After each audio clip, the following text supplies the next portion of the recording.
everyone. My name is Chloe, and welcome to my April wrap up. So, April was kind of a weird month for me, you guys. It was just kind of a bleh month, and that definitely showed in my reading. So, I read 20 books and DNF'd 2. And like you guys know, I think I've DNF'd maybe 2 others the whole year. So for me to do an DNF 2 in a month is kind of rough. So 20 books, which was a total of 6,920 pages. That's significantly less than last month, but that's okay. I had 1 5-star, 1 4.5 star, 4 4 stars, 5 3.5 stars, 8 3 stars, 1 2.5, and 2 DNFs. As far as the audience goes, 17 of those were adult and 5 were YA. 2 of those books were by male authors, and 19 were female, and 2 were multiple authors. 20 were novels, and 2 were poetry, which was kind of fun for me because I don't normally read poetry, and the fact that I read 2 this month was kind of just a happy accident. So maybe I'll be doing a little bit more of that, and I'll tell you about those books here in a little bit. As far as publication year goes, I read 4 that were published from 2000 to 2009, 1 that was 2010 to 2014, 4 that were 2015 to 19, 4 that were 2020, and 9 that were 2021. So again, I'm like, I don't know if I'm a new release reader or a backlist reader. I really am liking the combination that I've got going on. So that is great.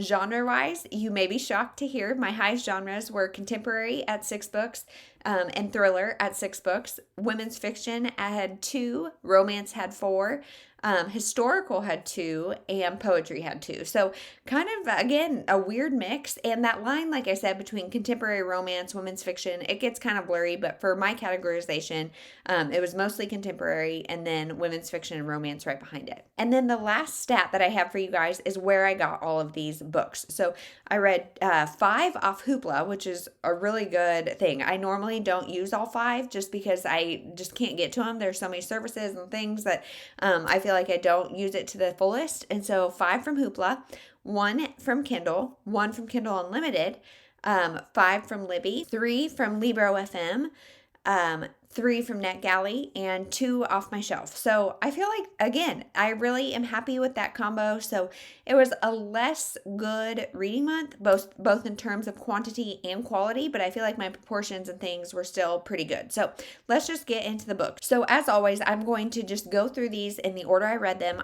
Especially because it was kind of a bleh month, I'm not going to say a whole lot about these, but again, I vlog or vlog style wrap up, one of the two, every single week. And so there's a picture of the book in the thumbnail. And so if you want to hear any more of my thoughts, please go to those vlogs. I will have the playlist linked, and let's just get into it. So the first one I read was She Is Me by Kathleen Shine, and I gave this one 3 stars. It has really low ratings on Goodreads, so I was really scared to get into it, but it's a multi-generational story about 3 women, and it's not terrible. I gave it 3 stars.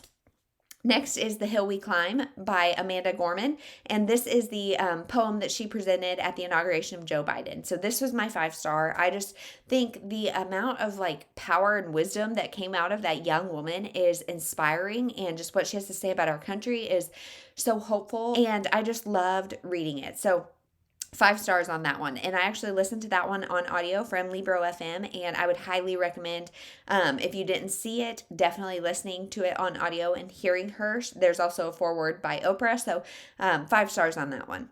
Next was The Wedding Game by Megan Quinn, and this is my first Megan Quinn, and I really enjoyed this one. I gave it 3.5 stars. The premise is so fun, you guys. It's so fun. So it's about these people who go on this wedding planning DIY show, and they are trying to plan a wedding for their family members or whatever. There's 3 different teams all competing to have the best DIY wedding, and it's really fun. It was my first Megan Quinn, and she, of course, is a little bit steamier than I like, and there were just a few things missing for me, but 3.5 stars, and I buddy read that, and I loved it.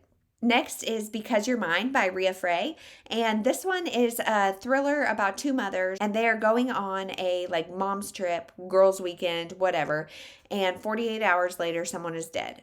One of them has not left her son ever. Her son has autism and is very sensitive about a lot of things, so she was really hesitant to leave, and so it's finding out who died, what happened. There's a whole lot involved. I gave it 3.5 stars. It kind of held you at a distance, and so the emotional parts weren't quite as impactful as I wanted them to be, but it was still a really good book with a lot of twists and turns. Next, I read A Princess for Christmas by Jenny Holiday, and I gave this one 2.5 stars. It just felt really unoriginal, and it just was not the book for me. Next was The Year of Fog by Michelle Richmond, and I gave this one 3 stars. So this is about a young woman, or a woman, I don't know how young she is, but she is on the beach with her soon-to-be stepdaughter, and her stepdaughter goes missing. And so it's in San Francisco, it's really foggy, they're on the beach, the police are just assuming she drowned, and that is not what our main character thinks happened, and so she's trying to figure out what happened to this woman. Or to this kid, I'm sorry. So I gave it 3 stars because one, I feel like the title is really like spoilery almost, and two, the ending was so convenient that it was like that was silly, and it also had some pacing issues. Our main character is a photographer, so there's a lot of talk about like the symbolism of things, and I thought that was really insightful and like really had me thinking about what I would do in given situations and how perception is different and all that kind of stuff. But overall, this was just a 3-star book. Next was A Secret History of Witches by Louisa Morgan, and this was my first DNF. So I DNF'd this book. My mom gave it to me, and I DNF'd it not because it was bad. I truthfully like barely read any of it, maybe a chapter, and then I DNF'd it because one, I had the physical copy, and it has deckled edges and things, and like the reading experience was not great that way. So I was like, okay, no big deal. I'll find it on audio. Well, it was 17 hours on audio, so I re-listened and still like couldn't really get into it. And it's a historical about multiple generations. But the writing style was just, it wasn't pulling me in at all. It's a chunky book. So I thought, I know somebody else is going to like that. I could power through it, but why? Next is Written in the Stars by Alexandria Bellafiore. And I read this with Dana from Dana Quadrado, and I really liked it. I gave it 3.5 stars. It is a sapphic romance about two kind of opposites attract, two girls who do not have a whole lot in common, but it was just fun, and I really liked. It was like, I think maybe my first sapphic romance ever. Maybe I don't know if it's ever, but for sure in a while. And it was one of the only ones that I have ever read where their sexuality was not the tension, and it was not the problem. This was just two women falling in love. There's other things going on in their lives and in their families, and reasons their family doesn't approve of them, but their sexuality was not the point of tension, and I really appreciated that. I also thought it was really funny. I laughed out loud multiple times, and I would highly recommend that book. Next is Excuse Me While I Ugly Cry by Joya Goffney, and I gave this one 4 stars. This is a YA about a young girl who journals everything. She writes everything down in her journal. She makes tons of lists, and then one day her journal goes missing, and she swaps it with somebody else, and then it goes missing from there. And so then it's a guy trying to help her find her journal because she is being blackmailed. So there's a lot of teen drama and that kind of stuff, and there's a romance between her and the guy that are trying to help her, and they had kind of been enemies. So it was a fun time. I would recommend it. Next was Broken Girls by Simone St. James, and you guys, I gave this one a 3 stars. I was not a huge fan, and I buddy read this one too, and like, I love the buddy reading experience, but this one was just like hard to get through. And it's 2 stories. One about this woman who her sister was killed outside of this boarding school. And so now many years later, she's trying to go back and figure out what's going on with boarding school, or with her sister, because they're reopening the boarding school. And then there's also a historical story about what was happening when it was a functioning boarding school. And the 2 stories, I really wanted them to intertwine in a really cool way, and they just didn't. Like, they were pretty much independent stories that both just had the same setting. And I don't know, I struggled. There were a lot of things that I was like, what is the purpose of that? There's a kind of ghost element or a paranormal element in there that it's like, that was just to be creepy. It didn't really add anything. I don't know what the purpose was. So 3 stars on that one. I've heard people say that they either love Sundown Motel or Broken Girls, that you kind of either like one or the other better. So I need to try Sundown Motel because I just didn't like this one. Next is What Happened to Goodbye by Sarah Dessen. And I really wanted this to be like a refreshing YA, the things that Sarah Dessen is known for. And this one was not my favorite. I gave it 3.5 stars. It still kind of scratched that itch, but this is about a girl who lives with her dad, and they move around all the time because he kind of like saves failing restaurants. And then something happens. They're in this spot, and she kind of wants to put down roots. And so she's like, what I'm used to moving all these times and what's going on. Her mom cheated and has a whole nother family, but her mom is still present in her life. And I thought this girl was just a little too angsty, a little too much teenage drama, and it was just okay for me. Next is A Good Marriage by Kimberly McRae. And I gave this one 3 stars too. This one, I had high hopes. This was about a woman, she's a lawyer, and she gets a call from one of her own old college classmates saying, hey, I'm in jail for assaulting a police officer. They're going to indict or accuse me of killing my wife. Can you help me be my defense attorney? And she's like, no, I don't do that, whatever. She becomes his lawyer. And so it's trying to figure out, did he do it? What happened? And we get glimpses of the time in the past where his wife is alive, and we get that from the wife's perspective. And I loved those parts. I would have loved more and more of those parts, but we didn't get enough for me. The majority of this book is a kind of I can never say that phrase, you guys, police procedural with a lot of courtroom, that kind of stuff going on. And those are just not my favorite. So I'm giving that one 3 stars. Next was The Locker Room by Megan Quinn, and I gave this 4.5 stars. I really enjoyed it. So I definitely like this more than The Wedding Game. 2 Megan Quinns in a month. I really just was excited to read her. So this is a sports romance kind of about this baseball player and this girl. She transfers into the school after her boyfriend of 6 years breaks up with her.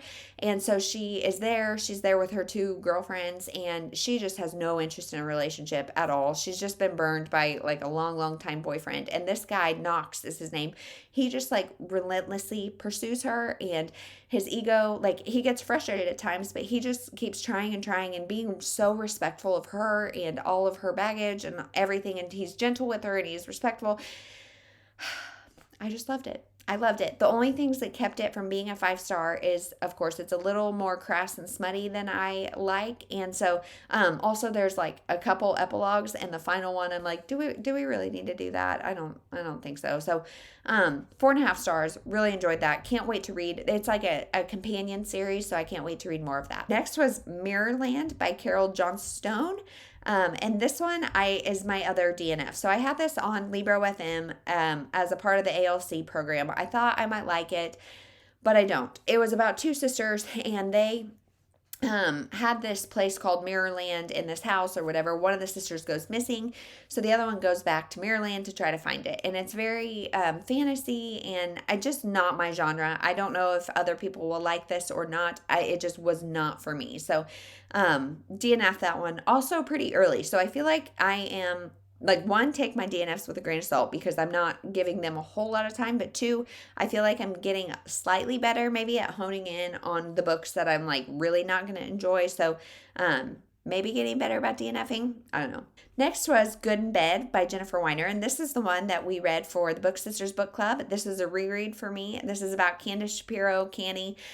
She is a plus size woman, and she has this boyfriend. He breaks up with her and writes an article, or they break up, and he writes an article about called Good in Bed. And it's talking about loving a fat woman. And so she really gets insecure about that and really gets angry about it.